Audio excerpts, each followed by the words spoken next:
Real about it. Be real, son. Real. Be real, son. Real, son. Real.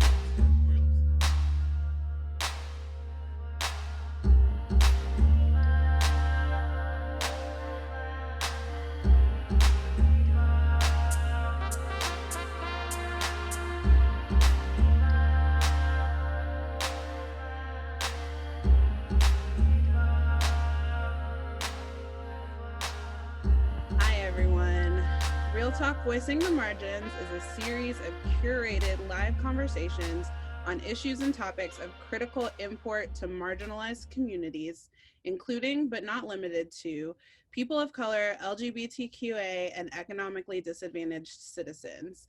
Providing a voice and platform for often voiceless people is at the heart of the series. Real Talk is a partnership with the Woody Guthrie Center, the Tulsa Artists Fellowship, Folk Alliance International, Black Wall Street Times, and Tri-City Collective. I'm Najah-Amatullah, Hylton. I've been teaching for 8 years in Oklahoma City, and I am a founding member of the Tri-City Collective and a writer and a performer. I'd like to introduce all of the panelists. I'll go in alphabetical order. Bracken Klar worked in libraries and bookstores for over 20 years, earning his master's degree in library and information studies from OU in 2010. Bracken decided to transfer his skill set out of the library world and become the Director of Community Engagement for Tulsa Public Schools in 2019. In this role, he leads City Lab and makes connections to and strengthens existing relationships between TPS and the wider Tulsa community. In partnership with his design lab coworkers, he also contributes to TPS's high school redesign efforts. For Focus Black Oklahoma, Bracken has contributed as a segment producer and works as an associate producer on the program. In the print format, Bracken most recently provided research for the article Hell Came to Tulsa in the May-June 2020 issue of Oklahoma Today magazine, the official magazine of the state of Oklahoma. Thanks for being with us, Bracken. Sarah J. Donovan, Ph.D., is a former junior English language arts teacher of 15 years and an assistant professor of secondary English education at Oklahoma State University. She wrote Genocide Culture in Middle and Secondary Classrooms, 2016, and the young adult novel Alone Together, 2018. Dr. Donovan was the Books and Review columnist for the Allen Review in 2019 and serves as a state representative and board member for the Assembly on Literature for Adolescents of NCTE. She hosts a weekly blog, Ethical ELA, and has contributed chapters to the Best Lessons series, Talks with Teachers 2018, Queer Adolescent Literature as a complement to the English Language Arts curriculum, Moving Beyond Personal Loss to Societal Grieving and Contending with Gun Violence in the English Language Classroom. Thanks for being with us, Sarah. Torie Shoecraft serves as president of the Oklahoma City American Federation of Teachers, representing Oklahoma City public school teachers as a past kindergarten teacher and mother to a 5-year-old. Torie describes herself as a lifelong learner and a strong advocate for public schools in Oklahoma. Thanks for being with us, Torie. Uriah Davis is the current president of the Student Association of Global Studies. He's a recipient of the Les Martin Endowed Graduate Fellowship in Global Studies. His interest includes international relations, travel, and diplomacy. Currently a graduate student in global studies at Oklahoma State University, he graduated with a bachelor's in political science from the same university. He works as an apartment assistant for housing for international students. So can I just ask really quick, just like a brief, how is everybody? Like, we're in the middle of a global pandemic. How is everybody? A little freaky outy, but you know, it's become base level now. Like if you have like, I don't know, like a sore elbow after a while, you just sort of work your life around that, right? Like wearing masks everywhere, paying attention to like myself, seeing if I feel sore throaty or if I feel, any kind of normal stuff, abnormal stuff, just sort of baseline freaky outy. I've got relatives that are immunocompromised, severely immunocompromised. So just high anxiety, I guess. A lot of people don't like the term the new normal, but I feel like this is the new normal. So we're kind of, even though we are anxious, we're just, we have to survive. So we're moving on. Yeah. I'll just say I'm a little lonely. Yeah. Like I just miss using my body to interact with people in conversation and sitting alongside them and being close enough to smell them, even though I know that sounds kind of weird, but you know, that just human interaction, I do miss that. But it's a little bit maddening over here, but you know, I'm constantly busy with stuff, so that kind of takes my mind off of it. But yeah, just kind of getting used to mask, getting used to new policies that we have to implement here at OSU, and making sure that we can enforce them. So it's kind of flip, flip, flip, flip. Hopefully it works. Flip some more. So I completely understand. I am one of those people, Torie, who hates the phrase "the new normal" because I'm like, this can't be normal, this can't be life, but maybe it is. So I have a really cute leopard print mask, and we'll just go on trucking and see how we do, I guess.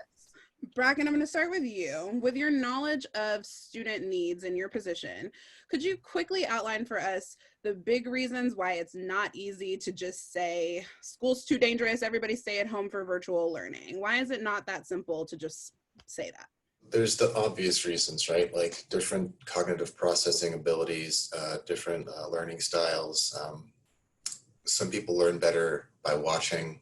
Some people learn better by doing. Some people learn better like with a partner. Study groups have always been like helpful for students. I remember that. And those are sort of the easy things to point to. Students, when asked, also just really miss the social aspect of school. And, that's sort of one of the unadvertised parts of schooling is you learn how to be social. You learn to interact with people who are like your boss. You learn how you take your first steps towards leadership, towards community building, towards fellowship, practicing good followership, all these things, right? And it's much harder to do that in the distance environment. Though, I mean, it can be done successfully, but there's still something missing when you're not face to face, right? Like it's easy to troll somebody on Facebook when you're anonymous or on 4chan or Reddit or whatever. And it's easier to sort of do these things on Zoom or Google Meet or whatever than it is to actually be a leader in real life with real people around you. In City Lab, it's for 9th and 10th graders. It's funded by AEP. It's a grant funded thing. And we take students and we give them a real world problem without a solution. And we ask them to solve that. So this year it had to take place virtually. The students came up with the problems themselves. They selected the ones and then they did the stuff. But one of the things they selected was turning school libraries or libraries in general or YMCAs, the Dream Center, big spaces into places where students could meet up, socially distanced, masked, all that good stuff, so that they could have study groups, so that they could have, people like students with younger siblings whose parents work struggle in the home environment as well because they have to do their school, make sure their younger sibling is doing their school, and also like feeding, maybe changing diapers, give baths, whatever that entails. So they envisioned a place where they could go to the library and bring their younger siblings, where they would be like reading partners there to help them, or like an after-op type thing. There's like an after-school like set of clubs. There's like a debate club, a robotics club, like a women in science club, bike club, all sorts of stuff, so that their younger siblings could get help or schoolwork as well, while they were doing study groups with City Year or like student-led study groups or upperclassmen teaching younger classmen, like, writing help or whatever. So they came up with that themselves. They wanted to have a space to show up and interact with people and get help with homework. Like they didn't want to have to choose not homework or not school or school. They wanted like a place to do a both and, right? Like they understand the need for distance learning. They were very clear about like we feel it's needed, when at times or whatever, when it makes sense, like we fully support that. But we want to be able to like still have the option to meet up. So that's one of the projects they worked on, was getting volunteers and spaces. So I think that speaks like straight from the students' mouths, right? They could have solved for any problem they wanted. They could have come up with whatever they wanted. We would have supported them, but they chose that physical space, that need for physical space. The TLDR is social interaction, I think, makes it like not so easy just to say stay home and stay home and work. Plus, I guess the other hidden things, like I sort of started into, parents work. So it's hard for some students, older students, to take care of, a younger sibling, 3 or 4 younger siblings, or what if auntie drops off a couple kids at your house because she has to work as well, and you're a teenager, so you're taking care of 6, 7 kids or whatever. It's a lot of work. It's a lot of work. Internet access as well. Not everybody has internet access. Hotspots are hard to come by. Last year anyway, because everybody all of a sudden needed them all, 5 minutes ago. Huge back order. So there's equity issues in not having school as well in physical space. But yeah, those are some of the things that make it difficult just to say, let's do it from home. We're all good. Don't worry about it. Doing it from home. There are different calculations to work into, like, what are we losing and how do we address these equity issues and these difficulties, these barriers? How do we remove barriers to success for students in the online environment? Torie, if you have anything you'd want to add to that, I know you have a child. I have a 2-year-old. I actually have told several friends this was like the one circumstance where being a teacher was convenient because, when schools were canceled, I could stay home with my kid or whatever. Like, this was the one time. But I don't know if anybody saw that New York Times article that said in the COVID economy, you can have a job or a kid, not both. Torie, if you have anything to say to that, or just dealing with, like Bracken said, what about when parents have to go to work? Right. Well, and I have a 5-year-old going into kindergarten, and those are the foundation years that she should be in school with a teacher, just so that she can build that love of learning. Also, social. She needs to be around other kids. We are stuck at home with 2 adults, and so being an only child especially, but for any of them, they need that social and that mental time with their peers to really grow from that. That's my biggest concern, my biggest worry. And I really can see there being short and long-term effects of students not being in school. So it's a catch-22. Oklahoma has a shortage of teachers.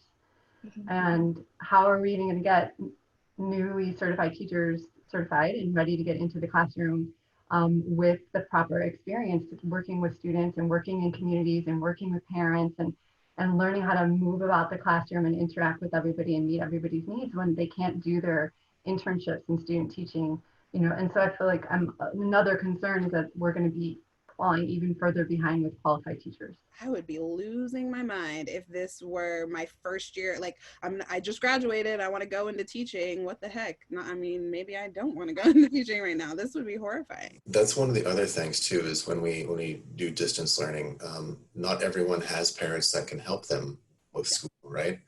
Parents have different levels of educational achievement, different time commitments, whatever. So it's like, I know TPS is doing as best we can to help parents become like good partners in the education process when we do distance learning. Some parents, it's just not possible. That's another challenge that we face when we're talking about 100% distance learning.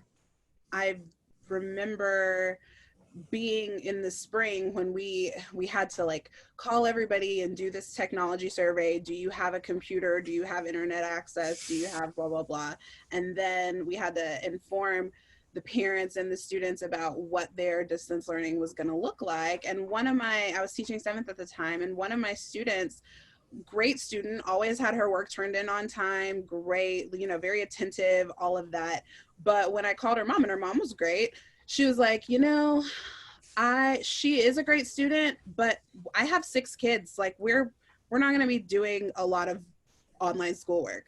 And I was like, I understand exactly where you're coming from. I understand. And so that's a whole other factor too, and I mean, she was probably one of the luckier ones because she was able to be at home with the 6 kids. But what if my 7th grader, like you were saying, had been the oldest one with 5 younger siblings? We'll get more into the expectations of work and distance learning a few questions down. Uriah, what are some of the similarities and differences between the struggles we've just been discussing with elementary and secondary, and how that might be different for university students or for international students? I would believe actually a lot of those coincide with university students. The only difference is they're paying for their school, and that's a big problem. I'm going to speak in general for the college at this moment, not the international, because that's a whole nother pie.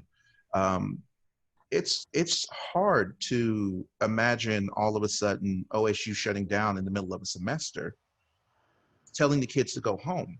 Now we're hoping that they have the resources. As stated before, that's not a guarantee. Oklahoma, I would even caveat America as a whole, we do not dedicate into infrastructure like we are supposed to. And this is an infrastructure problem. We're just filling in on the education side of things. It's just very intense because the current notion is now we have to get kids back to school. College-wise, it's a money issue too. Like if you don't have kids here at Stillwater going to school on site, they're losing a lot of money. They've spent millions and millions of dollars on housing that can't be taken up due to the current pandemic that's happening right now. So there's a lot of stress factors. I talk with my actual Department of Global Studies, and I just hear the constant stories of how are we going to do this? How are we going to do that? Tenured professors have to immediately learn a digital environment that they were not trained. There's no training for it. We're literally flying by the coat of our tails right now. So it's a really wild situation, and everything is very stopgap right now. We don't have any long-term approaches, which is kind of overall long or short term, that's going to turn into a problem that we're going to have to address. So you're seeing a lot of similar, like access to food, access to, I mean, like you mentioned, they're telling people to go home, but what if you can't get home? I mean, is housing on campus still normal? And housing on campus is not normal at this present time. Food security is always a big concern in Oklahoma as a whole. And that is a constant question that we're constantly dealing with. Like I stated before, I work for housing. So that is the first thing that's on our head, on our mind right now. Personally, and for my job, I have a bunch of international students. They don't know how to drive. yeah. There's technically no need to drive in Stillwater because we provided them services to get to the store and back. That was just to help them do that, because actually getting a license in America is expensive. There's training and all that's $2,000 or $3,000 just to get a driver's license, something we take for granted. But look on the international side of things. You know, now they're stuck in their homes with their children, and we provide daycare assistance and programs as part of them moving into OSU. We provide them daycare and stuff. All those programs has been digitized or they're gone. So now we have international side, we have guests that were learning English that can't learn English no more. So now there's a language barrier that they have to fight with. And outside of the community that we have created, people are not very friendly when you can't speak English, especially in a town like Stillwater. So now we have to deal with these situations on a more constant stream, and have to be more attentive of things that maybe we were kind of like, well, that fixes itself because we have a class for that. Well, now we might not, or we have to re-educate people on how to use Zoom or Microsoft Teams or programs that were never used previously that now has to be used. And then it goes into a whole other slew of issues, security issues, protecting, making sure nobody gets in. It's a stream of a hotbed of messes that we're constantly stopgapping every step of the way. Thank you so much for bringing attention to that, because that would have completely bypassed me. I wouldn't have thought about any of that at all. So that's very, very important to note. Would anyone, you're welcome to say no pressure. Would anyone like to give your personal opinion about whether schools are being asked to do too much. That's kind of a set of memes that goes around the internet, right? Like, oh, well, you wanted the schools to feed the kids and to do after school care and to do this and to do that and to do this, but now that we can't man those buildings because we need to stay, educators need to stay home to take care of our own families, now those services don't exist. I think the line that I saw was, schools were trying to solve all your problems for you, but now we can't. School here in Oklahoma and America has been propagated as a daycare. And I'm going to be just very blunt and honest about this because I've studied abroad. I've spent years in other countries that have a much better education system that is not as catch-all as ours. You know, we have to provide the after-school program. We have to provide this. We have to do that. The burden on just a single teacher's back is astronomical compared to other places in the world. And American politics, which I don't want to go too deep into that, but they like to not look at the rest of the world as a standard of operation. When there are people that do travel around and they're like, I've had a much easier experience in Germany. I've had a much easier experience in Finland. They deal with some of these problems, but because we have this American pride concept caked into our system as a whole, we ignore opportunities for options that we can at least look at and maybe, you know, mix up a little bit. Teaching is a cooperation of data that we make accessible to children and students, you know, students alike. But we seem to always miss these opportunities, and now we're stuck in this massive echo chamber that is just America. I don't even want to say religious wings. America's echo chamber will not allow us to look outside and see if there is a better or a solution that we can build upon. At least we know we can't fix this overnight.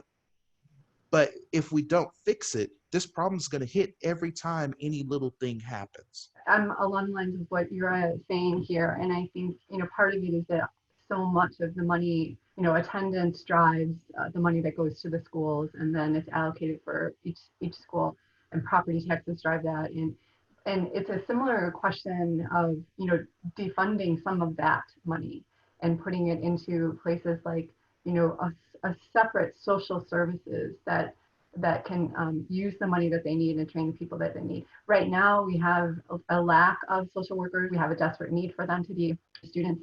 But the money that needs to be defunded and a separate funding for the social workers that need to do their work, and psychologists that need to do their work, and librarians and libraries and books and things like that. Those shouldn't be optional. They should be separate entities that people are making decisions with. So I think there's an opportunity to rethink the funding at this time. And you know, I don't know what the easy solution. I mean, that's a really complicated way of addressing it, but we need to think about that.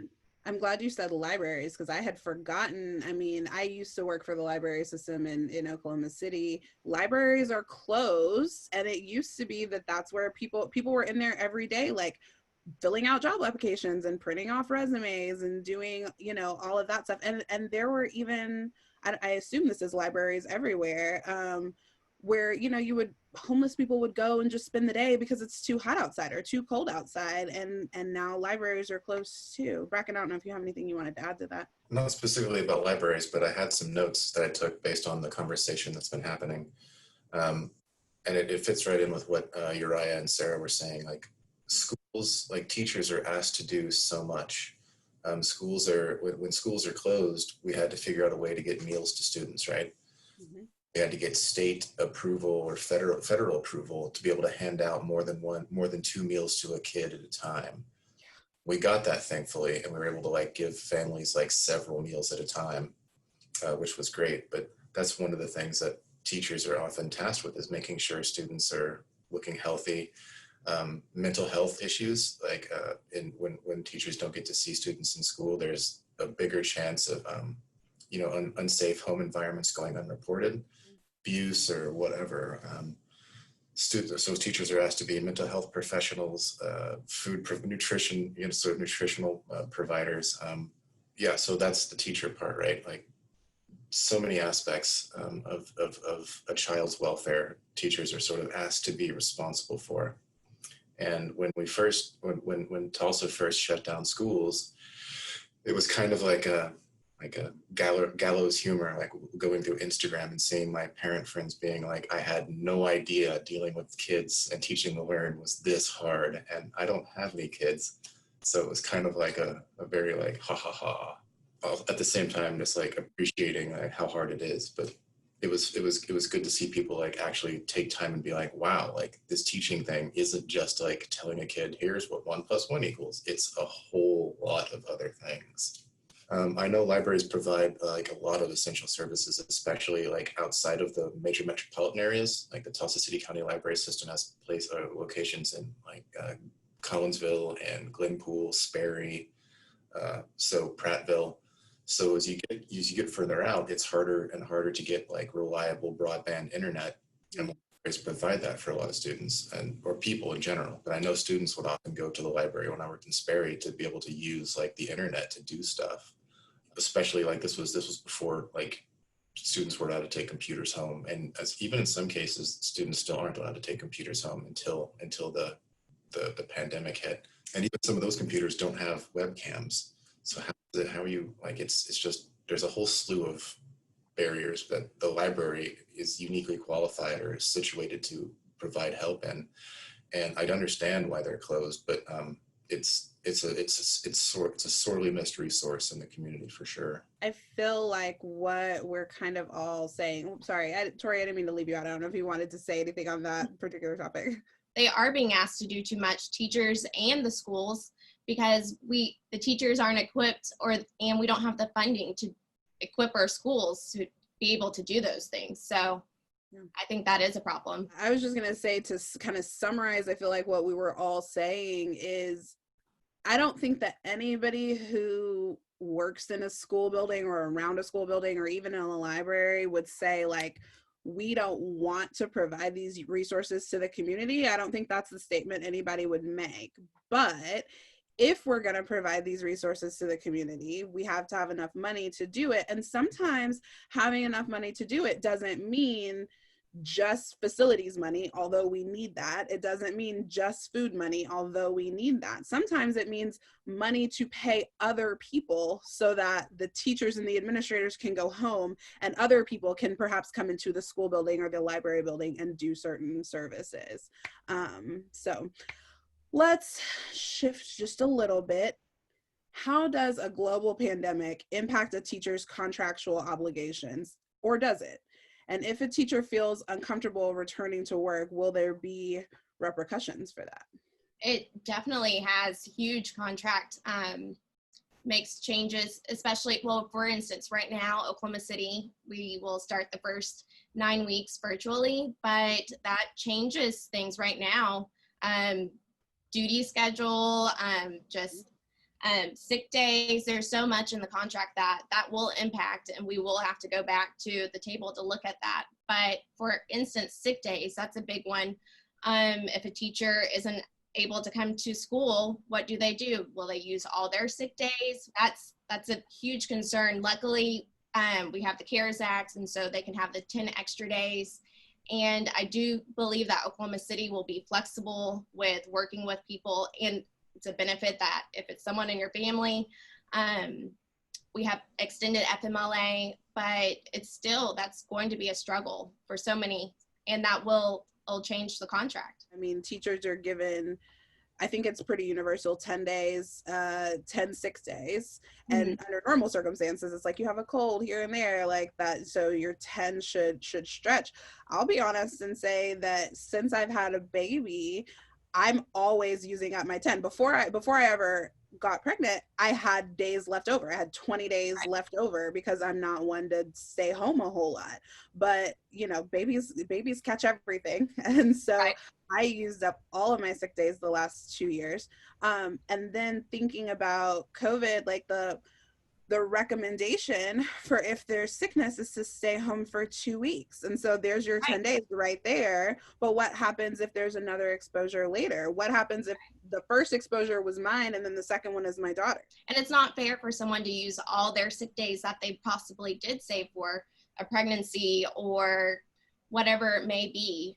But so that's the reality we're in right now and facing. There'll be an expectation that you are taking a sick day, or because you're already working remotely, that you can still monitor your email and you can still deliver that, send out some assignments, and you can still check your feedback to your students. Like, are teachers going to be hesitant to take those sick days, not knowing when they're really sick, if they do get COVID, and therefore continue to work through that under those kind of conditions? Just feeling that pressure to not have a separation between work and school because you're doing everything from home. I agree. Even I have a teacher that asked recently if do I have to take my sick leave now if I'm at home? And I would say no. If you're still doing everything that you can do from home, and the students aren't there, then I wouldn't want to. I would want to save that. But for some people, they may not feel the same way. And if they're sick, they want to take that day off. And that's their right too. But since we went to the distance model and we're working from home, the difference between like 8 to 5 or whatever teachers' hours are, 9 to 5, whatever one's hours are, became so blurred. Like it would be a big deal after 5 o'clock to say like, oh, let's have a meeting, and you drive into work to have a meeting. But since everybody's just 5 steps away from Zoom, like there are meetings called at all hours because it's that easy, right? Like there's not that hurdle to get to a meeting. So hours have definitely been extended, like email checking, responding, Teams, Microsoft Teams chats, Slack chats, like all these things sort of start happening at 7 a.m., 6 a.m. and don't quit until like 10:30, 11:30 at night. And there's not like a hard expectation to be able to do all of that, but there's definitely like an internal like driver for some of us. I'm not going to name any names or anything, but can't let that stuff go or sit there. And it's just become harder to like say like, now I'm done with work, now I'm at work, because there's no physical location to do or drive to or come back from. And if you're home with your children and you're their teacher while they're home, and you're sharing devices, and you're trying to also make dinner and be a parent and do your own job and forbid you actually do some of your own reading and exercise and all that kind of thing, you can't really stop and get online to have that meeting until 10:30 at night or to check your emails until then, because of all of those conditions. And that to expect that contractually of the teachers is really problematic.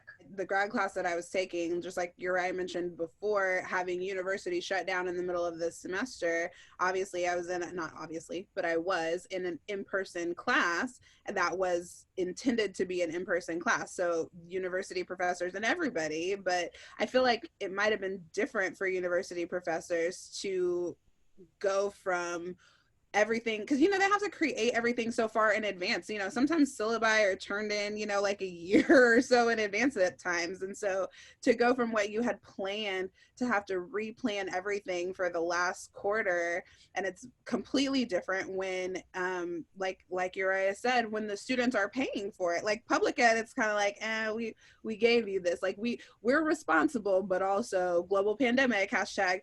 But with university, like we all came up off of some money for that. So there's this pressure. My professor's daughter is literally the same age as my daughter, and I know how hard it was for me to try, and it was nearly impossible to make those phone calls that I was referring to about like the technology and stuff, because she's always running around being loud, and I'm like, I can't. How does my professor even live? And that's why that Sarah just said happens, because it's like, okay, well, my baby's gonna wake up at 8, and so if I wake up at 5, then I can do all of this work before she wakes up, and then bedtime's at 8, and so then I can work from 8 to 11, which also means I'm not sleeping. But so it's wild. What does the role of the union become in providing support for teachers during this unprecedented situation? Well, I would say first, just listening, hearing what teachers need, but also to go to Sarah's point, that is a huge issue and can be a contract issue if teachers are having to work at all hours, because that isn't normal. We have a set day, we have a set schedule.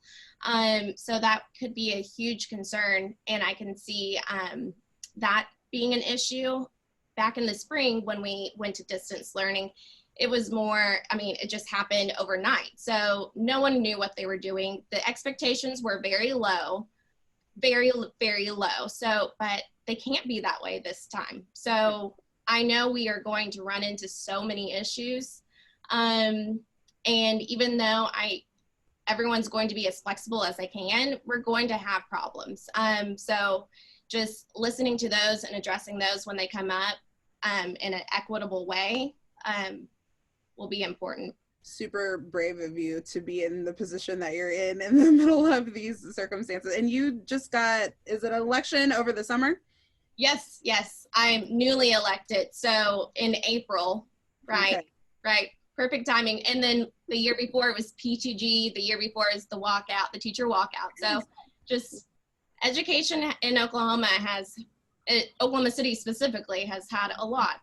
I told my students, did anybody notice the pattern? This is a little off topic. The pattern, though, from the walkout was 2 years ago. We've had an interruption every spring for the last 3 years. The Yes. walkout was 2 years ago. We had Pathway to Greatness, but then just in Oklahoma City, do you remember all the computers were shut down? We didn't have Right. computers for like 10 days. No Right. internet access. Yeah. And then this year was pandemic, and so it's like, we don't have springtime at school in Oklahoma anymore. Like, it's wild. Uriah, talk to us a little bit about similarities and differences you feel. Tell us about, I want to hear how your classes were going in March when everything, like Torie said, shut down overnight, and what kind of the plans are for Oklahoma State. I know I have a little bit of perspective about UCO. What's the transition look like? Well, coming off of spring break when OSU just shut down during spring break, it was madness. It was literally madness. Housing basically declared that all single-side students, which is over 30,000 people, just to give a good number that lives in single-side, had to move out. You can literally imagine the chaos that came with that. Parents calling in constantly, asking questions that we didn't have answers for. Issues arriving left and right, At that time, we really didn't have no guidance from CDC or anything like that. So it's kind of a wing it yourself type apparatus. Classes themselves, I mean, what could you do? I mean, you can't, there was always an ebb and flow. And luckily my department was very open about that ebb and flow, because they're like, well, we know your workload's not going to be as impressive as we expect it to be, especially for graduate students. But at the same time, we still do need you to have some degree of quality that comes with with the status that you're trying to take on. And that was kind of an ebb and flow. Several times, and I won't get into details, we've had several times where international students attempted suicide. And that goes back to the mental thing. They couldn't handle it. Some people, and I can say that everybody at OSU probably went through this to the point where that breaking point that you were like, I can't stay in this place no more. OSU didn't have an answer for that. And, we had to hodgepodge together answers for that with different departments. And that comes with its various forms of red tape. And that causes more grief and more issues. Over the summer, at least for housing, which department I work for, we've had 24 different policy changes. And that's just a guesstimate. And we're still going to have policy changes until the doors open in a couple of weeks. We're still adding stuff. We're still taking away stuff. Luckily, OSU's medical side has done some really good things. We have a testing lab in-house, so students can get tested here for free. So that's fantastic. But that still causes a whole bunch of other issues in other spots. Stillwater has mandated masks as a whole for the city. OSU has followed suit. Mm-hmm. So that's a really good thing. But now we're looking at enforcement issues, because we're taking kids that come from their home areas and they're going to come to a place like this. Because usually colleges, hey, I'm away from home. I don't have to follow no rules. They're my rules. And then that gets negated.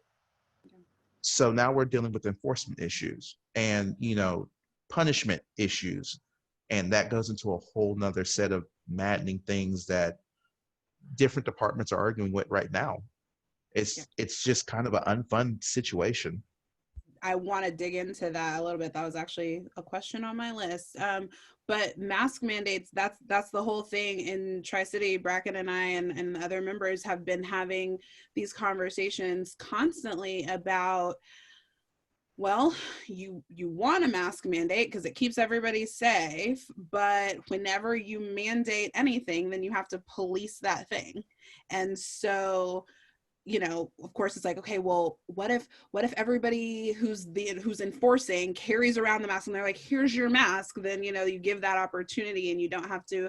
But, you know, with students, I will never, I'm going to use the segue that I already had presented to Sarah, and I'm going to let her talk about restorative justice practices a little bit. But like, I teach high school, and I've taught 7th grade for 3 years, but I'm a high school teacher. I took a detour into 7th grade and I teach high school.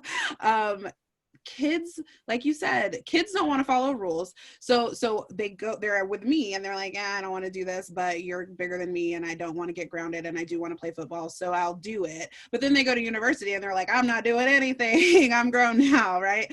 So they don't, but like dress code has always been a huge thing. You're not supposed to wear your hoodie at school. You're supposed to have on a belt. You're supposed to have in closed-toed shoes. And like all of those things had a safety issue, you know, at some point when they were instituted, right? Your pants need to be up so that you can run from a fire if you need to. And like, you know, the strings on a hoodie could like strangle you if somebody snatched you back. Okay, so, but kids don't care about that. They're like, whatever, I want to wear my hoodie.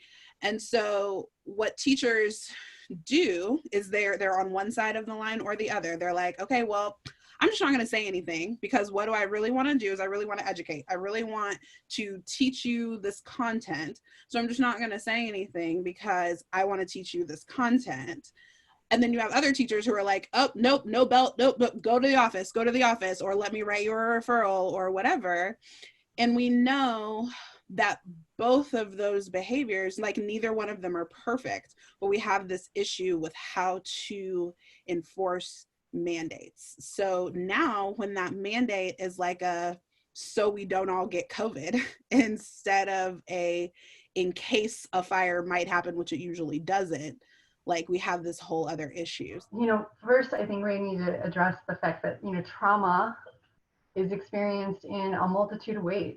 It's directly and it's indirectly, and the isolation that so many students are experiencing can trigger past trauma, and it generates new trauma as well. So we have our students coming with this heightened sense of fight or flight, especially in schools that have history of using behavior management systems, like, I don't know if I can say what they're called, but, you know, programs that you have in your school to monitor students' behaviors, and a system of giving them checks or referrals, or, you know, and so many teachers have relied on some of these school mechanisms for classroom management. They've come to say, if you're not in dress code, you get this demerit or this referral.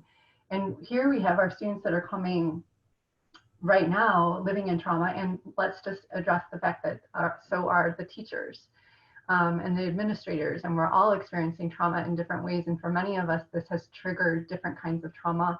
And I think Bracken and Rebecca mentioned this earlier.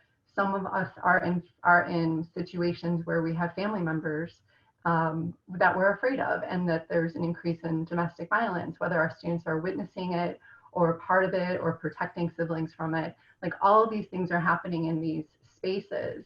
And this, you know, the numbers that we're seeing that are quantifying the cases of coronavirus or the death, like, are not even touching all of the things that resist measurement, all of the consequences and implications that can't be quantified. And so this is happening all over, and yet we're not really talking a lot about how we're going to help our students during this time of stress. And when we talk about the racial composition of schools, you know, that's associated with more punitive practices and less reparative approaches. And if we're distancing for 9 weeks, how are we going to build the relationships that we need in order to repair some of that trauma?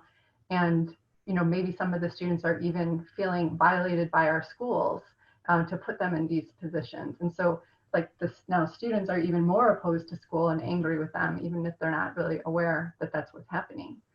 So here we are, like, students are either going to be subverting or withdrawing or apathy or lashing out. And if some of them are in the classrooms feeling this, that's one thing. And if they're away from the schools, that's a whole another thing. And so we really need to be thinking about, maybe in these extra couple weeks, now that the schools have delayed their start to August 31st, not just the technology, but some real conversations about how we're going to nurture relationships with our students. And, so that for me is where I would like some people to be stepping in. And we have a shortage of teachers. We also have a shortage of school social workers and psychologists. But I really would like to see them stepping up and helping advocate for that sort of work to happen before we start schools again. Students of color are overrepresented in like referrals, and that's sort of like part of the school like demerit system or whatever. So mask mandates, if we're to take historical data and apply it to that, we would assume that students of color would be overrepresented in referrals for not wearing masks as well. So that brings a whole other like equity issue to the mask mandate as well in schools. Not to mention just walking around Oklahoma or cities that have it in general, right? Mm-hmm. I think that sort of, again, teachers are asked to do a lot, and we need to sort of train teachers and give them the tools they need to sort of identify and proactively work towards like reversing this trend of over-identifying students of color. I also wanted to add the students in City Lab. We were talking to them about the mask mandate and how's that going to work in school. And they had sort of a carrot and stick approach. Like the carrot was if the school or you personally go through the week without any like mask slip-ups, you get a free dress day or something positive that you could get towards working. And if you slip up, you get given a free mask once, and then just a sort of a tiered level of getting in trouble for not wearing a mask. But I liked the carrot idea. Like, if you do this, like, it shows like we want students to learn empathy skills. We want students to take care of each other in their community. So why not reward them for adhering to these things, right? Like thought that was a great idea. Yeah. Like I love my City Lab kids. Yeah. Well, I think like with the restorative justice model, having like responsive talking circles, like that's a really clear strategy that we can teach students right away to organize responsive talking circles, even if it's a call-in on landlines, into a Zoom session. If students don't have internet, they can call in on a landline and you can have those conversations along the lines of, what if someone isn't wearing a mask because they have asthma or they have anxiety and they're not wearing it, and so we don't want to look at them and be angry with them or talk down to them or be punitive with those sort of choices too. But I think the more talking circles that we can have with our students and teachers, the better we can move toward like building relationships and understanding, instead of yes or no, right or wrong, you're in trouble, you're not in trouble, like creating spaces of those dialogues, I think. And it sounds like you're doing that, Bracken, at the city. It also brings up sort of a HIPAA-FERPA thing too, right? Like if a student is allowed to wear a mask, they're automatically identified as medically, like they have a medical issue. Yeah. So there's a privacy like aspect to the mask mandate as well that we need to think about. We need before something happens, we need to have a plan in place or a policy or a set of actions in place to sort of make sure we are being like respectful and we are being we're handling it as best we can, like rather than like Uriah's been saying, and we've all been saying, like instead of hodgepodging together an emergency, like all of a sudden our hair's on fire. Like we can see this coming. Like let's put some water in our hair and not let it get on fire. Preventative measures and trainings, as we were talking about before we got on here, Oklahoma City teachers are starting back on the 27th. Teachers are we have a potential unique opportunity, whether you're in Oklahoma City or not, with things being mostly virtual, to have more purposeful time for the adults to talk about or I should say the authorities, because, you know, authorities, I don't like that word either, but the people who are in charge of the things, to talk about the right way to do things, since we don't have we have both more of a time crunch and less of a time crunch, because we don't have to go anywhere to clock in, but we do have so many things that we have to do. So I think that that's a thing. I think that's a thing that we should definitely be looking toward. Torie, I'm curious if you, especially because your daughter, you said she was gonna start kindergarten. So I have a friend who also has like under 8-year-olds, like four kids under 8. And she was saying that she stopped doing the online thing and started doing homeschool because it's not that she couldn't monitor the kids all in front of the computer. She just didn't think that that was like the most beneficial thing to them. So as we were just talking about relationships and trauma and all of that mask mandating, like what are your thoughts, not only just for your little one, but for all of the kids, like how much different school is now, even when we do get back in person, how much different it is than it used to be, and the effect that that has on them? Going to have a huge effect.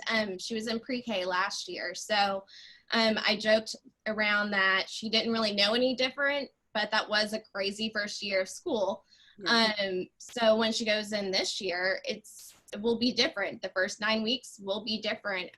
When she goes back to school, learning how to use a mask. But I think that's another important thing, just knowing the importance of it and the reason why they're doing it, not just being forced to do it, because then it's going to become more of a discipline, or just, I don't want to do it because you're telling me to. So I think just teaching that will be beneficial also. I taught kindergarten, but I could never teach homeschool. But now I think that everyone just has to make the best decision for their own family. If you are in the situation where you are able to homeschool your children, or you know someone that can, then do that option. Great for you. If you need to go to an online school, good for you. If you are just going to, you just have to do the best you can. That's the main thing. But everyone's making tough decisions right now. So being respectful of, we need to be respectful of other people's decisions when they make those choices too. Because I haven't always been in the past, but I have to now. Absolutely. I think it's natural, especially I think educators, people who work around schools, tends to be kind of an opinionated lot. And so we're like, well, this is the reason in school is better. And this is the, you know, and so, and now everything's just turned on its ear. Like almost nothing is better or worse at this point. Everybody is just kind of trying to do the best that we can. Politicalization is younger now.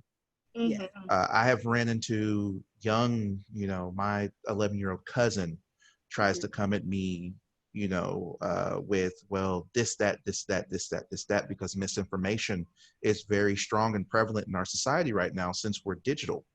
This is not something this country's actually used to. And it doesn't matter. It doesn't have particular targets. It targets anybody who believes it. So you're dealing with digital misinformation campaigns from it doesn't matter where. You have parents that will force feed their children into certain concepts and idealisms that previously, before this happened, you generally had a neutral ground when they went into school. You know, it's like, hey, this is what our idealisms is, but in school, the school had enough weight to basically say, hey, leave that at the door. You're here just to learn. Now it's literally starting to stream into every portion of life, period. So education, basic conversations, like you stated before, Torie, just having basic respect. I'm happy you have it, but is the person that you're talking to going to give you that same thing? That's a whole nother question that we have to be ready for as teachers and students alike. That's what we're trying to prepare for here at OSU. Is I know there's going to be students that's going to come here and act sideways about the mandates. How do we approach that? Because the school is going to go by science. It's not going to go by personal opinions or anything of that nature. We have a full department here of health that's like, this is what's going to happen. But then you're going to have people that's going to try to abuse various ADAs, HEPAs, and this and that to try to benefit themselves when they don't have those issues. So it's kind of like a case 22. We want to respect the people that actually has the problems, but then we have to disenfranchise people that are making up excuses for them to just try to be different or cool, or just like you said, just against the wave. The misinformation and the information in general and going digital. I was telling my boyfriend earlier that especially now that I'm back with juniors and seniors, guys, can you tell I'm excited? But everything is basically going to be about like subtext and like bias in what you're reading and logical fallacies and circular reasoning. Like that's where I'm doing my jumping off point, because if you're online, that's what we're seeing all day, every day. These people don't like this because this. These people don't like this because this. The CDC says this. I saw the meme that was like, the only thing that trumps science is new science, not, other whatever. So there's a lot. And I think that in the education space, that's a thing that we really have to be ready to be on our P's and Q's about. Where are you getting your information from? Why are they saying what they're saying? Do you believe it? And even if you don't believe it, that's not necessarily the point. Is it backed up by fact, and then what do we owe each other as a community? Because I think this might be one of the first times, definitely in my lifetime, if not kind of ever, where like everybody depends on everybody. We can't be as individualistic as we were before, and I can be pretty individualistic. So it's interesting to be doing this shift. Okay, are we in the education field prepared to answer big questions like, what does school even mean right now? What can we do to reframe the relevance of our work? That was already under attack before this. Why did I have to learn algebra? I should have been learning finance. Why did I have to learn blah, blah, blah when I should have been doing this? Now that we're under COVID-19, what does any of it mean?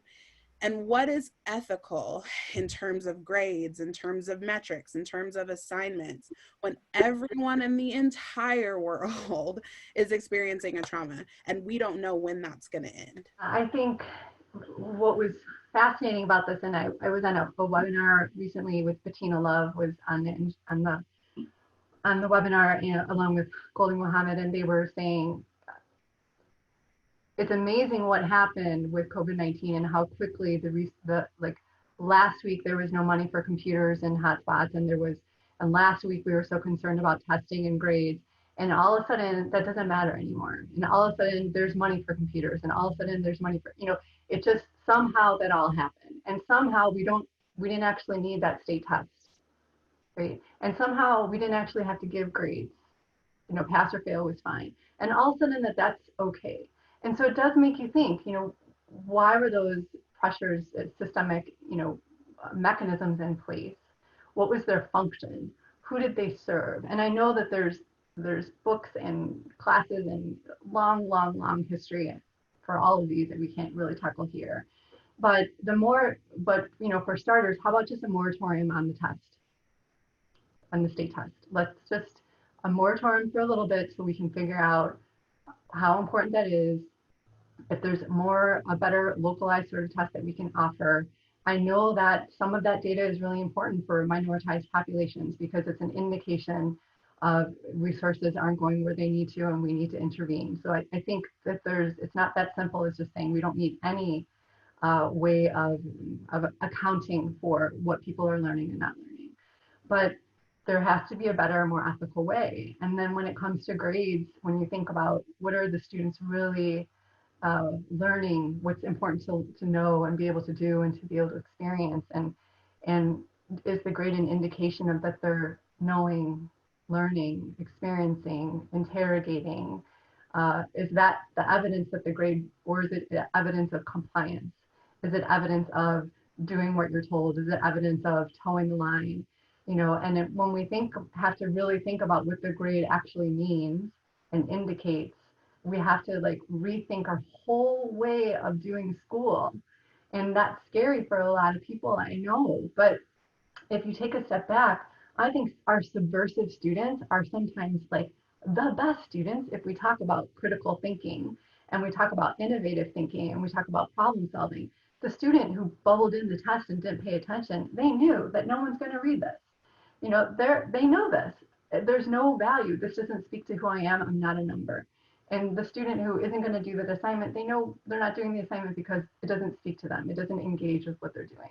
They have many other wonderful things that they're doing outside of school that engage their thinking, give them a voice, a place in the world. Look at their Instagram feed. You know, it's amazing. And those aren't things that we're accounting for in school because it's not what school, you know, has traditionally done. So I think this is a wonderful time to rethink all of those questions. I don't think we can do everything in the next couple of weeks before we get back into school, but I think it's really important to start interrogating it and getting the voices who are really reimagining that and want to talk about it, like lift up their voices and let's listen to what they have to say. When you were talking about what the tests measure and why that matters, right? So there's probably more sides than what the two that I'm about to name, but the two that I think of are what you mentioned, which is, you know, well, we need to reallocate some resources here. Like these reading scores are low, so we need to give them a reading specialist in their school, et cetera, et cetera. But then on the flip side, a lot of people attribute that to the school to prison pipeline, like, oh, this many third graders failed the test, so we need to build a new prison pretty close to here because all of these kids are about to get arrested. And so even as an educator, and especially as a language arts educator, you know, so much falls on like reading. And Torie, I was just thinking about you a minute ago, kindergarten, like the kids who are supposed to be learning to read and learning to write, like right now. So for older kids, it's easy to say like, oh, throw out school for right now. That's not the most important thing. We're going to focus on mental health, and we're going to focus on this and that. And like Torie and I and some other people, we might feel equipped to like, well, I'll just teach them to read at home. But, you know, everybody doesn't necessarily feel equipped for that. Sarah, can you give some examples or just some of your thoughts? I know you've written on the topic about what we can be doing to satisfy a little bit of both sides. Well, I think there's something to be said for looking at, you know, I know that Oklahoma is rewriting their standards, their English language arts standards, and hopefully that will bring some changes. But I think if we look at some of the standards and have that sort of inform the things that we're asking our students to do, and instead of arbitrarily saying like you have to do this project and it's 100 points and you get an A, B, or C or something like that, it's to really engage with the students and say, you know, we want to see that you're able to write an argumentative essay, a multimodal argumentative essay, which means it could be a blog post, it could be a video, it could be a spoken word piece. I want you to show me, like, let's design a project around something you care about and that you're passionate about, that we can, a genuine rhetorical purpose that you're passionate about in the world, and let me help you use what I know about argument to do that and to produce that. And then when we're done, can you point to how you made these rhetorical moves in your piece? Yeah, I did this and I did this and I did this. Well, there you go. There's evidence of learning. There's evidence of real authentic learning. And I think we can bring our students, again, this goes back to having relationships as the students, as our learning partners, as our thought partners in the classroom, who have a ton more expertise in the world that we don't all have, and inviting them into it. And I think you can use the standards, you can use them, draw on those things that are there, and that's a common standard, but then not measure them with the numbers and the letters, but do it in a way of like portfolio type work and asking the students to create things. I think we're in a place to reimagine what school looks like.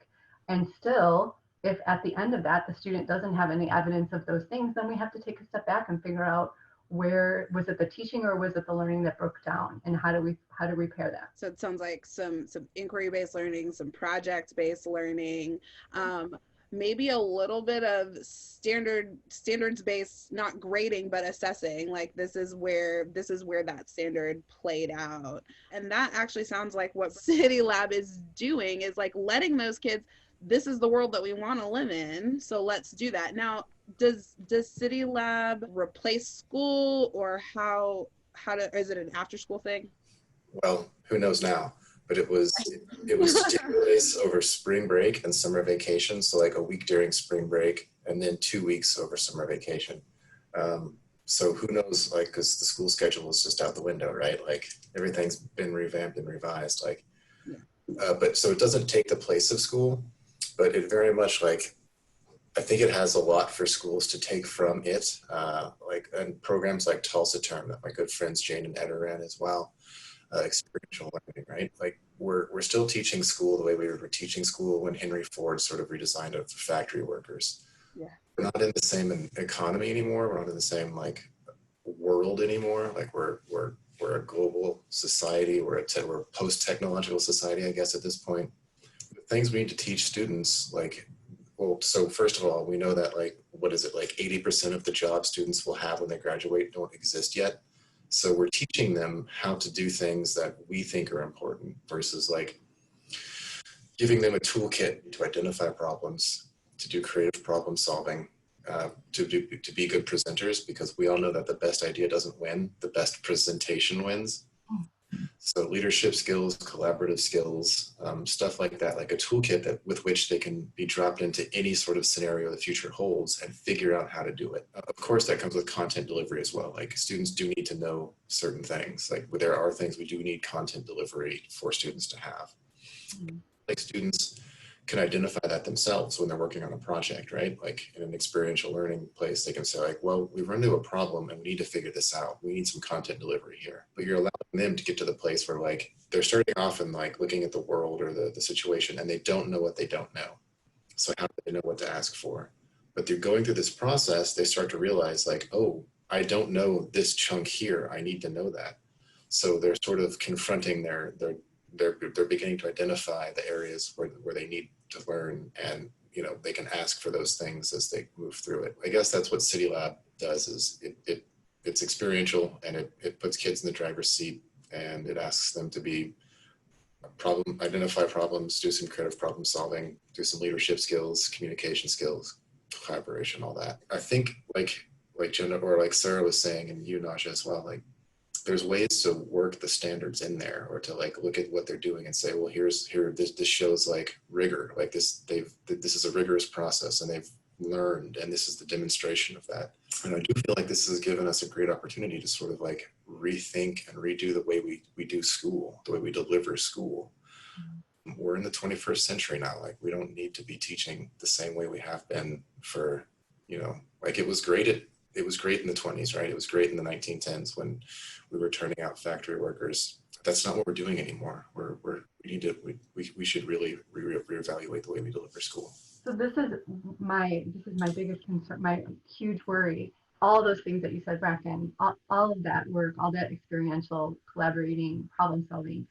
But one of the options that I read online is, and this is actually one of the things that happened right when we went into social remote learning, is that the teachers would make a packet of materials and send them home, mail them, because the students didn't have access to technology or didn't have the Wi-Fi, and so then they receive a packet and they fill out the packet and then they send it back, right? There has to be, if that's the only option, there has to be a way of reimagining that delivery method so that further inequities are not perpetrated upon these. Further harm, we're not doing further harm on the vulnerable populations that are already further distanced and don't have access to social things.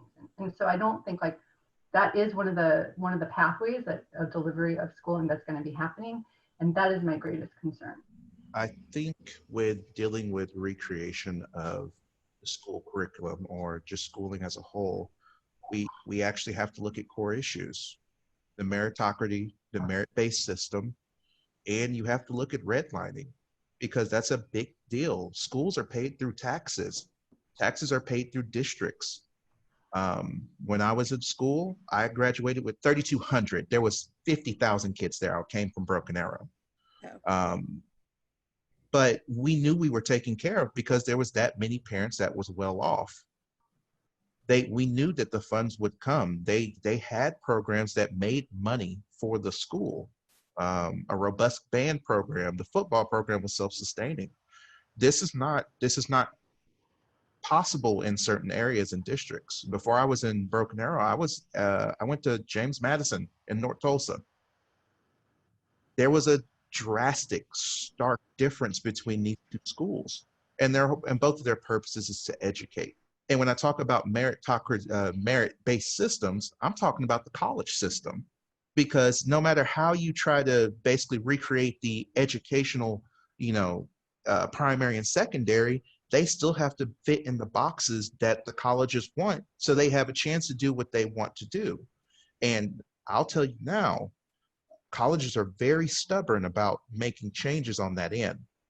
Harvard is not going to change their standards, just like OSU, who was more likely to change standards because, we want to be more open. But those prestigious elite schools that have an elite purpose, they're going to be a problem in the forefront of making all these changes.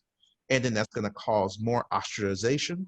That's going to cause more problematic scenarios where a student may be more artistically based in their understanding or in their learning, but then they want to go to this college because it has something they're passionate about. But that school's like, well, we're not going to cater to you. Welcome to college. You cater to us. And that's a problem. Education is a fluid motion, and we are still, like stated before by Bracken, we're still in this 1920s concept. We don't need nationalization of education anymore. We need education that is actually beneficial to the country itself. One of the most problematic things that America does as a whole is we do not invest in education properly. We don't create the systems and the industries that would support the evolution of technologies. Silicon Valley is a self-sufficient system because the school systems around it help sustain that function. But as a whole, like I can use Oklahoma, for example, what do we have going for us except call centers? I mean, in seriousness, what technological advancement we talk about, we're in postmodern tech, but Oklahoma's not. We're still regarded as a farming state, even though we do have niches in certain places where we do actually benefit. It's farming or petroleum, and the government that we have don't want to move from those. So you're already limiting the options for people to even stay in here, even if they get educated here. That brain drain, which leads to teacher crises. People don't want to work in a state where there's nothing to benefit from. People don't want to be in a state where they know they're going to be basically treated subpar, depending on what district they are. I mean, Broken Arrow, Union, Jinx, Tulsa is very different standards that they can achieve. But then we look at the government system who provides that money. They're like, well, it is what it is and we can't change it. We have this very lackadaisical, almost in a block thinking pattern when it comes to education. But we see on the world scale, America is constantly falling behind on all metrics because the people don't want to evolve their standard of thinking. I think what it comes down to is that nobody can agree on evolving it across the board. You've got pockets of people everywhere. You got pockets of people in Oklahoma City, or not Oklahoma City, the state of Oklahoma. You've got pockets of people probably in every state who agree that everything needs to move forward. But like you were talking about the power structure, just because a group of people wants things to move forward doesn't mean that everything will move forward as a whole. And so the centralized funding and all of those things play a factor. I've been thinking about, and I'm thankful that I have a little bit of time. My daughter will be 3 in October, but I've been thinking about what do I want school to look like for her, right? So like, I always liked school. I was always good at school. School was always fun for me, but that's partially because I was an overachiever and I wanted all the adults to tell me how good of a job that I was doing. I was, always searching for those A's. And now that I have the older kids, I'm super excited to just project base everything. This is blah, blah, blah. Show me what you can do. Let's have a poetry slam. I'm into that. But then I turn around and I'm like, but does that work for a 4-year-old? Does that work for a 5-year-old? Does that work for anybody under middle school? Because even when I was teaching 7th, they're 12, they're 13, and they are creative and they are smart and they do have access to information that I didn't have access to when I was 12 and 13. But I find myself struggling with the line of like providing structure until a certain age before you allow them to like branch out and be creative and do things on their own. I know for me, I felt like I started doing a little bit of that in high school, but university is where I was really able to like, okay, I'm gonna go do my own thing now. As a parent to a kindergartner, how do you feel about, you know, creative free-for-all hands-on experiential learning versus like, you know, we got to do the reading, writing, and arithmetic? Right. And I'm all with you. And most people in early childhood would agree that children learn through play. They learn through experiences and being able to be creative. So I think that, one, yes, they do need to learn how to read, and going into kindergarten, that's the time that happens. But we also need to let them play, let them be creative, let them do what they want to do. And if they don't know yet, they're going to figure it out. And that goes back to even for older kids. And Bracken, you talked about this earlier. We have to teach students in different ways because everyone learns in different ways. We all learn differently. Not everyone would want to go to Harvard.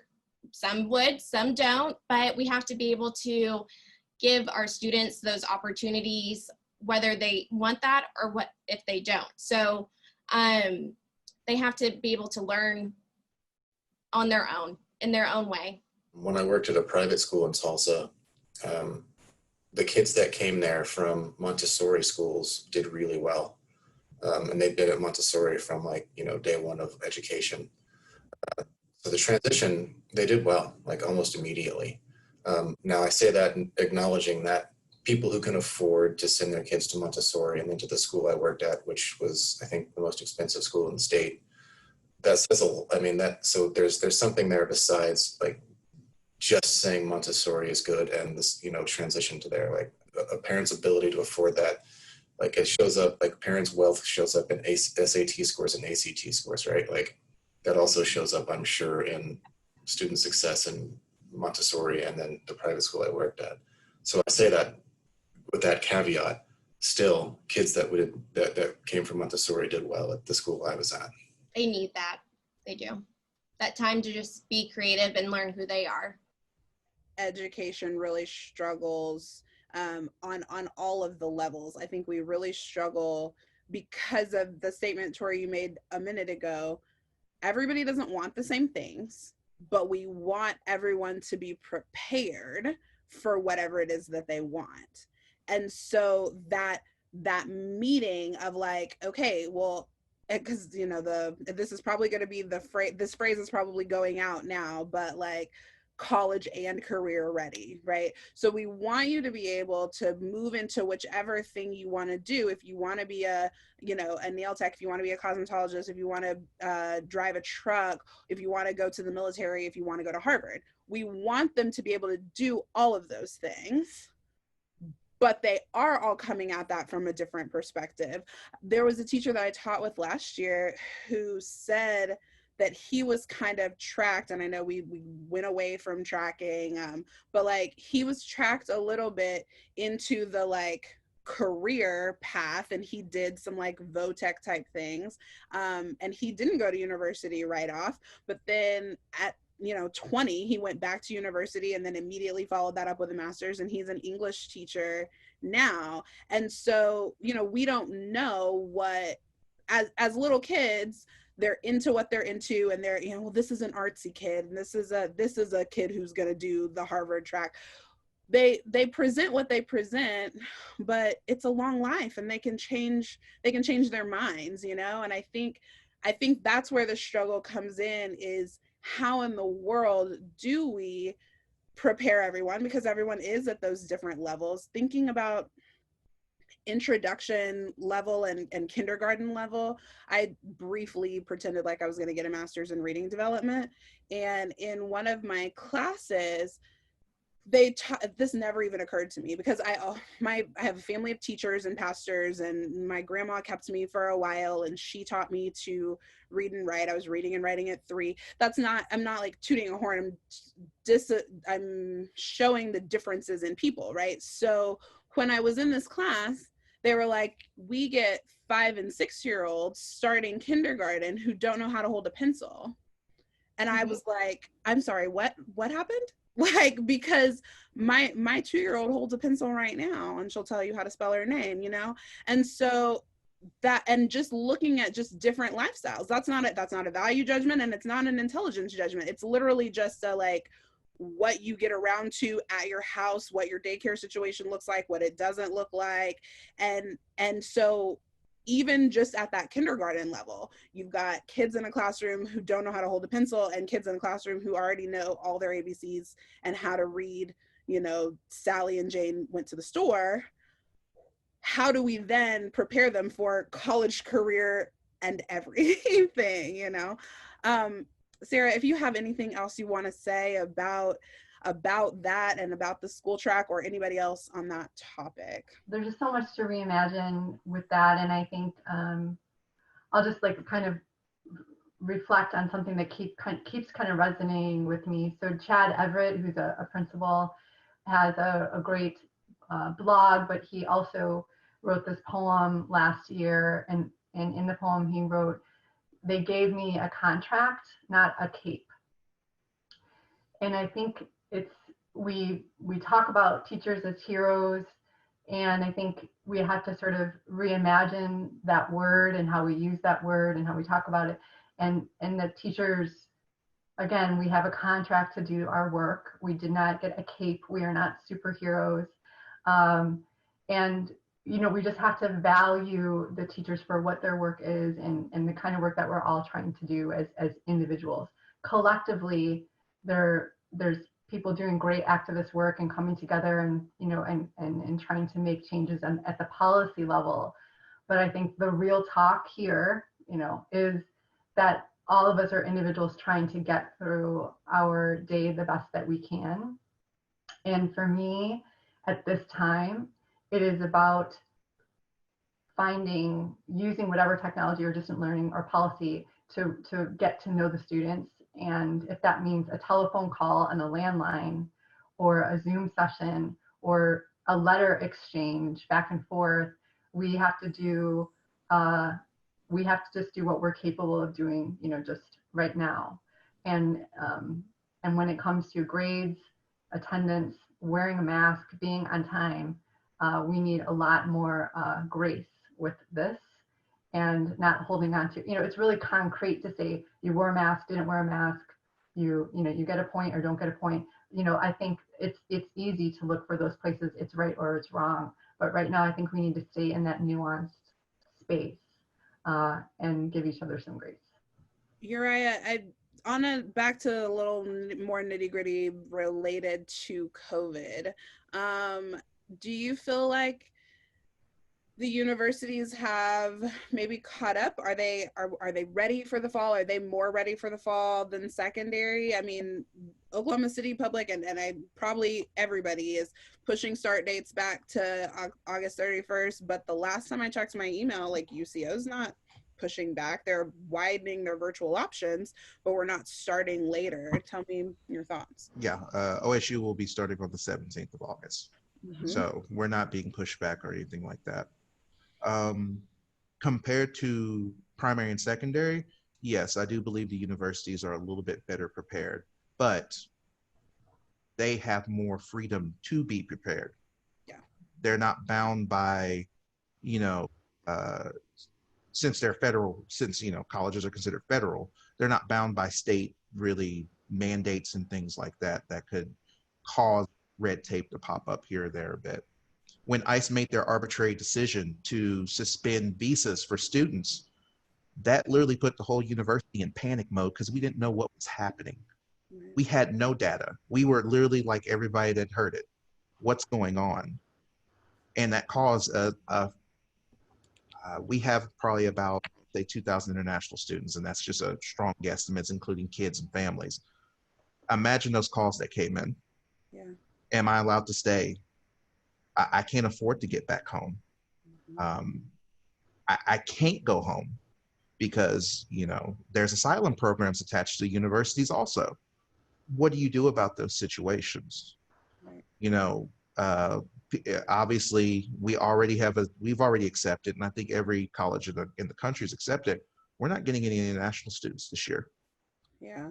And international students pay, I would say, probably 2.5 times more than a regular student that lives in state. So that's big money for the university. And they bring a whole plethora of culture and various educations and things like that. It's shot, Yeah. you know, and it causes some, I mean, obviously there's some other issues that's tied into. We're kind of in the perfect storm of everything bubbling up to the surface and having to contend with all those issues. We have many professors that live on campus that have kids. Mm. They're asking questions of how they're going to deal with their children, because Stillwater Schools still has to deal with state mandates. How does that bleed over? Do they have to do extra stuff? Do we have to do A, B, and C now? There's still a multitude of questions that won't be answered by August 17th, and we've accepted that. Yeah. We've accepted there'll be a number of COVID cases that will pop up in this school. We've at least tried to make, again, a hodgepodge. It's a good option. It's not perfect, but it's better than having nothing. And again, just for the professors that I do get to talk to, they're kind of in the gray. Like, they don't know exactly how they can set up a syllabus now. Like you stated, some syllabus are set up a year before because they have brackets they need to fill in for certain classes. It's kind of tossed up in the air. My courses have been changed 3 or 4 times because things have been tossed up in the air. It's a very stressful time for university students. Then when you think on the concept, people are paying $10,000, $20,000, $30,000 to go to school a year, and to have this type of, I wouldn't say unpreparedness, because I want to give benefit to the doubt, but to have this continued negligence is the appropriate word, and I hate to even use that word, but appropriate negligence from administration is kind of painful. And it really is, because it isn't like, at least in your situation, there's unions and things like that. In certain situations here on campus, there's tenure. Tenure dictates some things, not, hey, we need to come together. Some professors are just being obstinate because they want to be obstinate. And, you know, you really hate to call out basically your own university about that, but I'm a person that believes you take the good with the bad. And we have to accept that when there's a problem, we need to address it appropriately. And we need to start becoming preventative and not reactive to every situation. That's schooling, that's government, that's everything in America. We are reactive to everything because we've been trained to be reactive to everything, not proactive. And as we're starting to become proactive, because we have to due to COVID, you're starting to see little bits of change. Innocent and good. But when August 17th happens, we're expecting probably about 200 students to be here with COVID. And it may be higher. So where we're trying to give, where you were speaking earlier about giving grace for like masks and things like that, we can't do that. Because we do have to think at a certain point, all those people have to go back home, and we're dealing with all 50 states. We're dealing with international students. We don't want OSU to have the brand that says we sent COVID back to Indonesia, or we sent it back to India, or it got traced back, you know, from Ireland or something like that. That schools, at least universities, are a business at the end of the day. They're an educational business, so they can't handle that type of heat. So we can't give that type of grace. That's why they're so adamant about the punishment side of things right now. It's complicated, it's complex, it's muddy, it's messy, but it's the system that was developed years ago, decades ago, that we've just never wanted to touch again because it was profitable. maybe we need to start having a question about what's economically and ethically right on a profit stage, because profit dictates all the decisions that's happening at this university right now. Housing has lost 100% of their budget. Other departments have lost 100% of their budget and has taken severe cuts. Yeah. Wow. How do you expect, I mean, teachers, trust me, I get it. How do you expect to function when you have less money or no money and you still want us to have the same standards? Right. I like the statement you made a minute ago about, I mean, whether we want to think of education as a business or not, but what has been interesting is seeing how businesses are responding to the pandemic, right? So, you know, from small businesses, and some people have completely flipped up the way they were going to do business, you know, and they've they're the businesses who adjusted and went all like curbside, and then we reopened the economy, and then they were like, "Ooh, just kidding, pull it back, right?" And so I think that I hadn't thought about that. So you said it's an educational business. Like perhaps universities can take some cues from the private sector of like, okay, here's where the line between being in the people business and being in the money business like cross. So I'm going to give you 3 things that are just up for grabs for the last 20 minutes. Okay. So the nitty gritty of whenever students come back to us, that's an option. This is, I'll do this. Education funding, right? So the U.S. Secretary of Education, Betsy DeVos, threatened to pull funding for anybody who didn't come back to school as normal. And I don't know if anything has happened since the NAACP decided to sue her for that. I don't know if she has recanted, or so there's another topic. And then this, you know, back on the restorative justice thing, I don't know if you've seen the news about this student who I guess was on some kind of probation. And so she's doing virtual school because that's what everybody was doing. She didn't do her homework and she's been in jail for a while.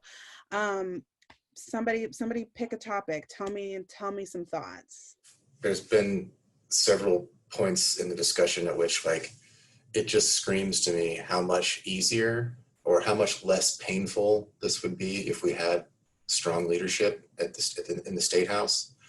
And I don't think that's too controversial. That's just like, you can look at the things that have been led by the state and it's very little and it's been way late. So I think it's just a statement of fact. But so much of this would have been so much easier if we had strong leadership, some guidance at the state level. We were fortunate for a little while in Tulsa with our mayor doing the right thing. He hasn't sort of been on that same page lately. And in TPS, our school district has great leadership, and we've been doing some pretty, I think, brave things and going forward with our plans based on science instead of fear or whatever. Like, I think we're in some pretty good spots. But so much of these different conversations we've had just scream to me how much this could have been so much easier with some leadership from the State House. Just thinking about the nitty gritty, I heard somebody say like, well, if we shut everything down, then we'll slow the virus, or it doesn't magically disappear. I'm not a scientist, I don't know, but like, it's not going to disappear, I don't think. But they're like, if we stay closed longer, then we'll be able to open up schools sooner. And I don't know the science behind that, but that was just a thing that I thought of in terms of leadership. You know, the leadership was saying close down, and then they were like, reopen phase 1, reopen phase 5, you know. I will say with the leadership, with the state leadership, I was very disappointed on Thursday when the state school board did not pass the mandates to make all districts follow suit. And we are fortunate in Oklahoma City Public Schools that we've had the best administration and leadership than we've had in a very long time. And they made that quick decision to go to virtual before anyone else had. But we really needed the state to make that decision for everyone, because not all districts can be trusted to make that decision, especially when this has become such a political pandemic. When it's not, it should go off science. But I don't trust all districts to make that decision and all leaders to make that decision. It's definitely difficult, the check between the people at the state level and the people at the district level. As educators, we know district level people hold on to our power very, very tightly. Well, in our district, we do this, but like you said, it's a pandemic around the world, not just in your district. Just want to just re-point out, we got to do something about districts. I think that's a bygone issue now. They do more damage than they help us now. When a person is less than 10 miles away from each other, have two very different educations, that's a problem. Yeah. Period.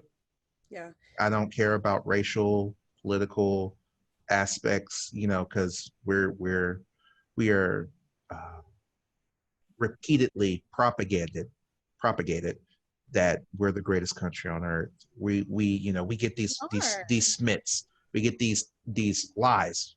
I'll be direct. I've seen much better states, much better services, and everything bleeds into everything. Because somebody that's not properly fed, they're gonna have problems in school. You know, somebody that's not properly represented, they're gonna have problems in other aspects of their life. In Oklahoma, we have the, you know, suck it up, buttercup, put your big boy shoes on type mentality, and that doesn't work. We know that doesn't work. But we just stick to those guns because, again, like you stated earlier, leadership dictates everything. You can only do so much in your area before somebody above you says, I don't care, you're going to do it as I say. Mm-hmm. The voice of listening doesn't exist in a lot of these situations. Unfortunately, and like you stated, that vote, I was super disappointed. I was like, this should have been the easiest vote ever.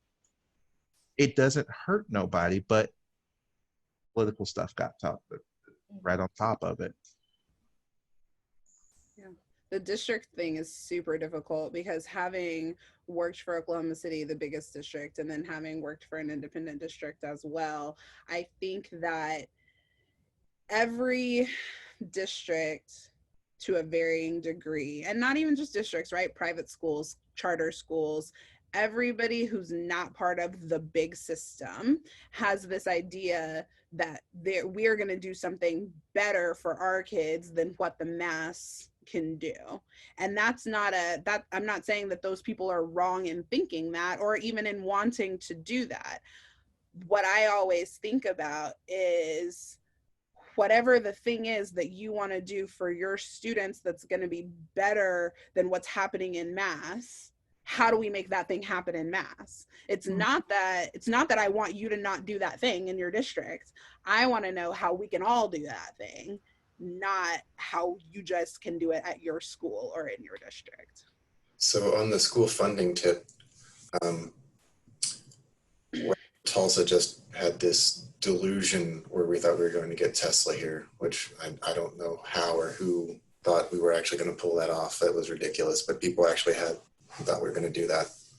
But like that points to a big problem Oklahoma has across the board. Businesses don't move to places based on tax cuts. They move to places based on educated populations.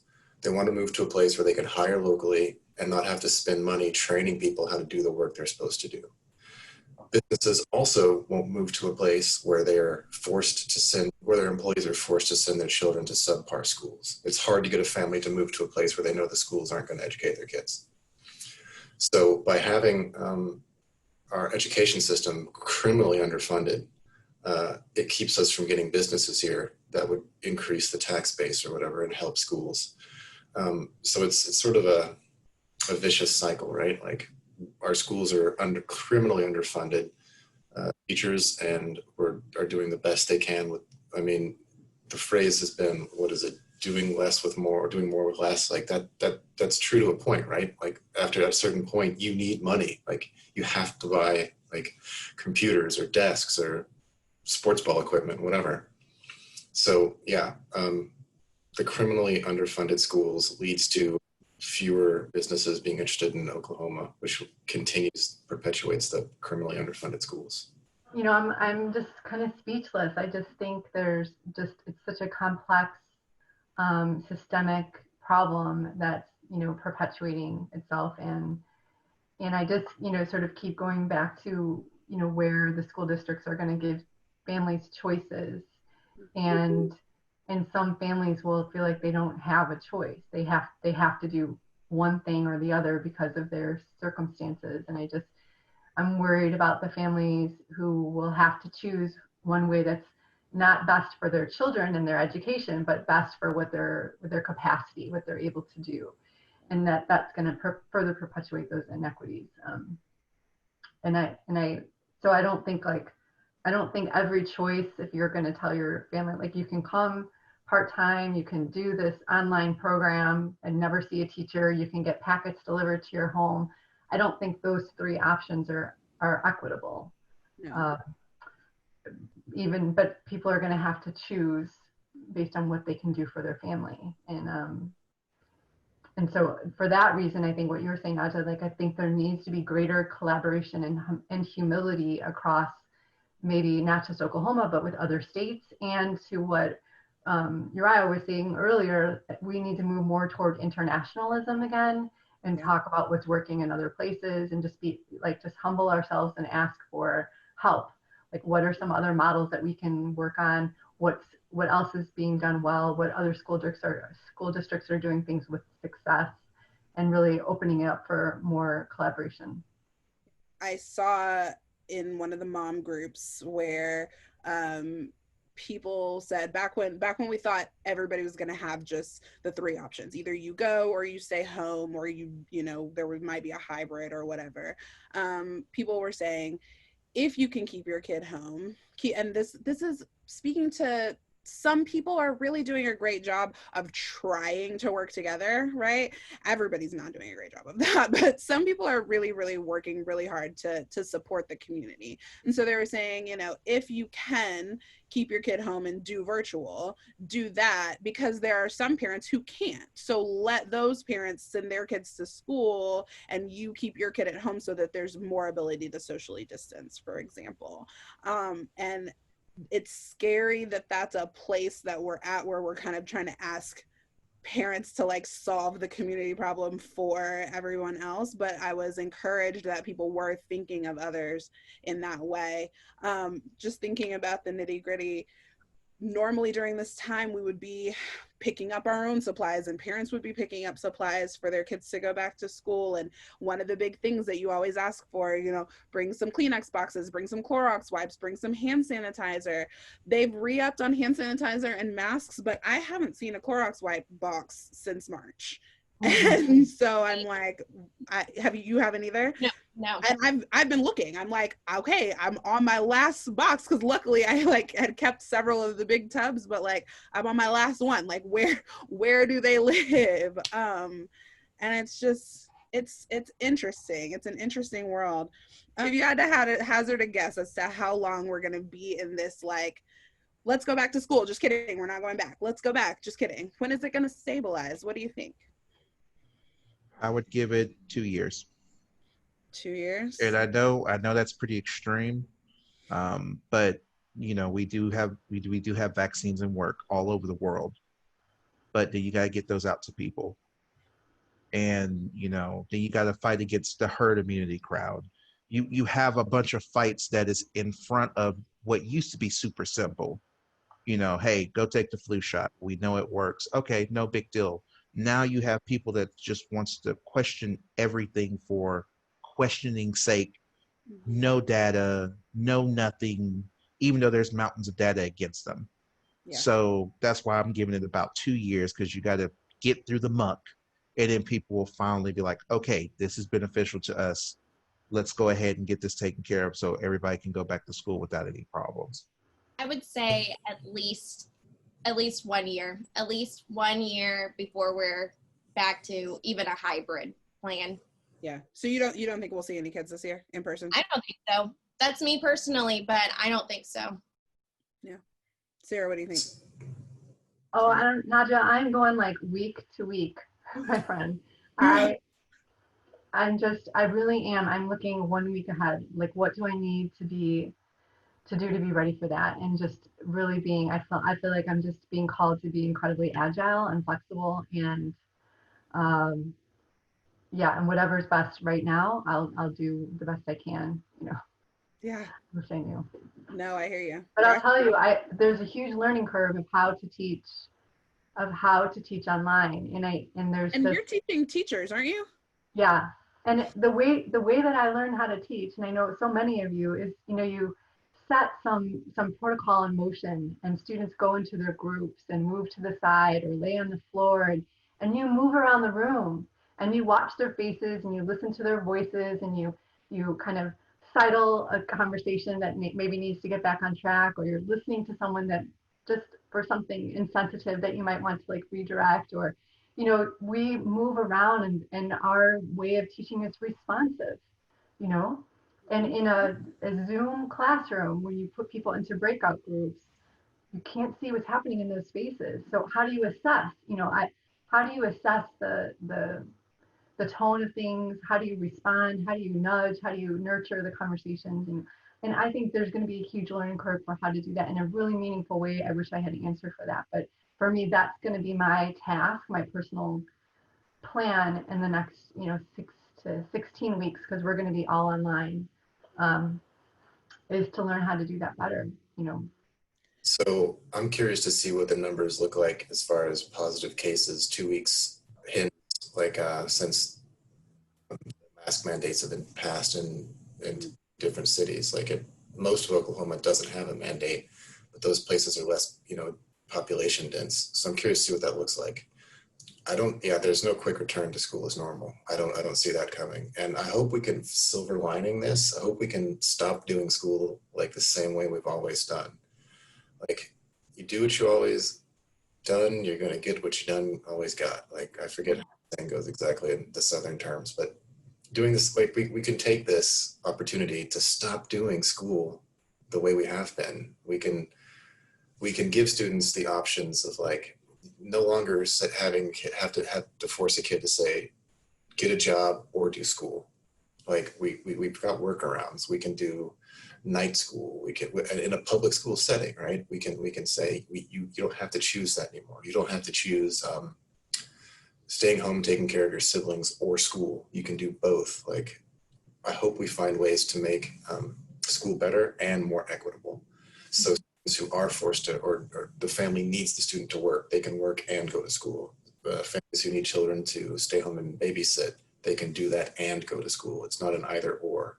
So I hope we can take this opportunity and sort of make school more equitable and like change the way we're doing it. Like, let's start doing some 21st century school stuff. I saw it in the back to school plan from Oklahoma Board of Education. There was a part in there about funding Saturdays, about there being funding for some Saturday school. And so can you imagine that might be a good fit for some families to, you know, to just put that off for Saturday, and the parents are off and they can be more supportive on Saturdays or something. So, and why do we have to start early in the morning? You know, maybe there's an evening kind of school that we can do. So I love the idea of reimagining it, Bracken. I saw this phrase probably 2 years ago, and it was not related to schools, but I think it completely fits everything that we've been talking about.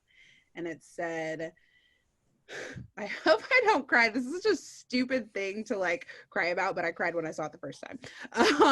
It said, you can't raise your kids the way you were raised because the world you were raised for no longer exists.